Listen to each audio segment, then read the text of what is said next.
What's up, everybody? Tyson Roush. Let's talk Jets. Hope everybody had an excellent weekend. You're having a great summer. It's so funny, man. Over the last 3 or 4 days, I was begging that there was no breaking Jets news, as I'm currently in the process of moving, and I have everything set up where I can actually stream tomorrow night and have all my camera things set up. And lo and behold, boom, huge news today, and now I'm kind of stuck in just a poor environment to make a video, but I'm doing the best I can, so I apologize for the quality of this video and the background. But anyway, statement move from the New York Jets. Garrett Wilson gets a 4-year extension, $130 million, $90 million guaranteed, and this makes sense, and it makes dollars and cents, and it's a really good statement to the locker room. So when Aaron Glenn and Darren Muji first took over, they talked about retaining all their young players. You want to keep star players. They go out and they retain Jamie Sherwood, which is a move that surprised a lot of people. You know, young linebacker heading to peak, the prime of his career, fast. Team MVP last year, excellent first move. But then you're like, okay, now the big test is, what do you do with Sauce Gardner, Quincy Williams, and Garrett Wilson?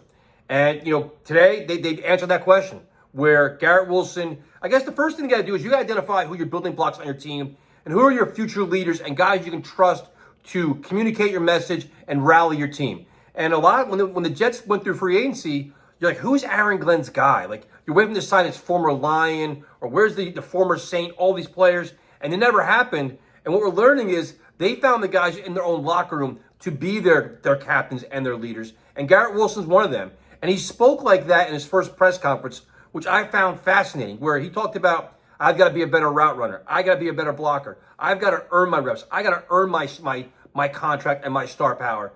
And that mindset trickles throughout this very, young and inexperienced locker room. And in terms of his contract, it says a lot about Garrett Wilson too, because after the last 3 years, he's been through the Zach Wilson experience, the Aaron Rodgers injury, all the nonsense last year, Devontae Adams, poor coaching, poor game planning, no stability, no winning. So if he wanted out, could you blame him? But he's willing to double down and stay here with the Jets. I understand he's getting great money, but it seems like he's really bought into Aaron Glenn's vision. Obviously, having Justin Fields here as his quarterback is a great thing.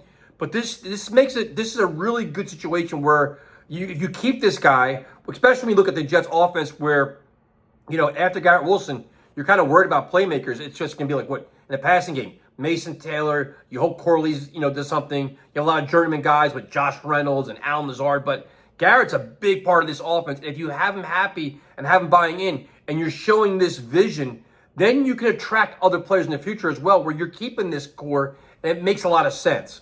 So I'm excited about this move, man. Like I said, I'm glad it happened now. You don't want to see this thing drag into training camp. With Sauce Gardner, you worry about that as well, where as you close to camp, do you want to is there going to be that big holdout as he tries to become the highest paid cornerback in football? But overall, well done by the Jets. I'm glad Garrett's staying. Hopefully we can finally turn the tide around here and bring back some winning football.